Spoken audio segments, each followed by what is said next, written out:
Pernahkah kalian melihat pohon pisang tumbuh dan berkembang?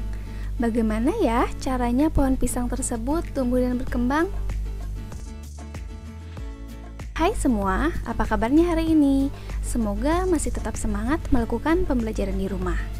Hari ini kita akan mengulas perkembangbiakan tumbuhan secara vegetatif. Sudah siap untuk belajar? Jangan lupa siapkan buku catatan kalian ya.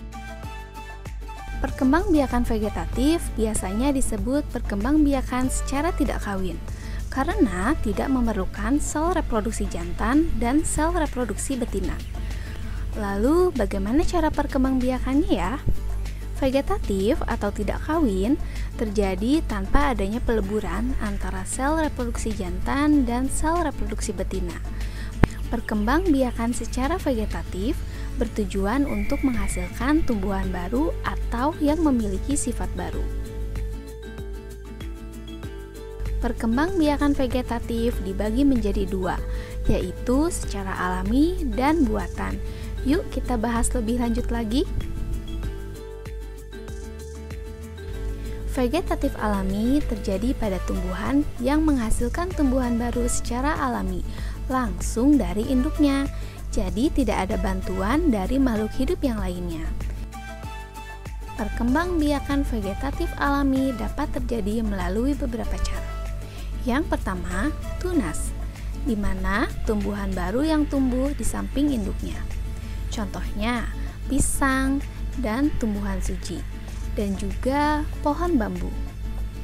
Yang kedua, umbi lapis.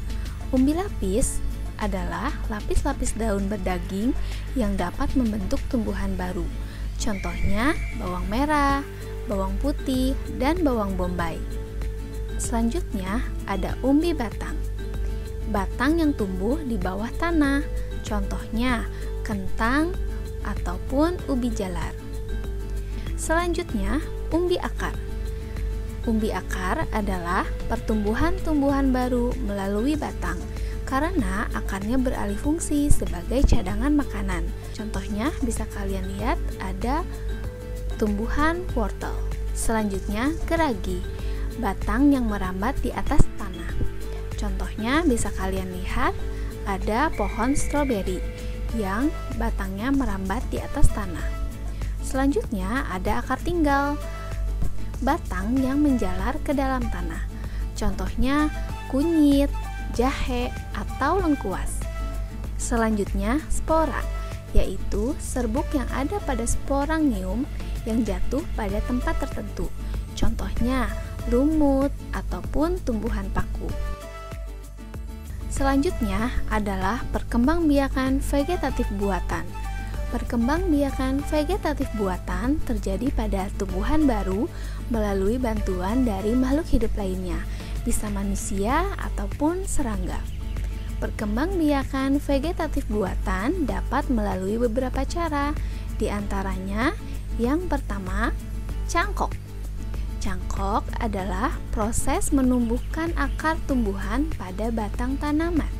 Contohnya rambutan ataupun mangga. Yang kedua, stek. Stek adalah proses menghasilkan akar tumbuhan dari batang yang ditanam. Contohnya singkong atau bunga sepatu. Selanjutnya merunduk. Merunduk adalah proses merundukkan batang tanaman ke dalam tanah untuk menghasilkan tanaman baru. Contohnya stroberi atau bunga bougainville. Yang terakhir, yang keempat, adalah cara tempel atau okulasi. Caranya menghasilkan tanaman baru dengan menempelkan tunas muda pada ranting atau batang tanaman induk. Contohnya jeruk dan durian. Demikian penjelasan dari Bu Mia. Semoga video ini bisa memberikan manfaat untuk kita semua. Tetap jaga kesehatan dan tetap semangat belajar. Sampai jumpa lagi di video berikutnya. Dadah!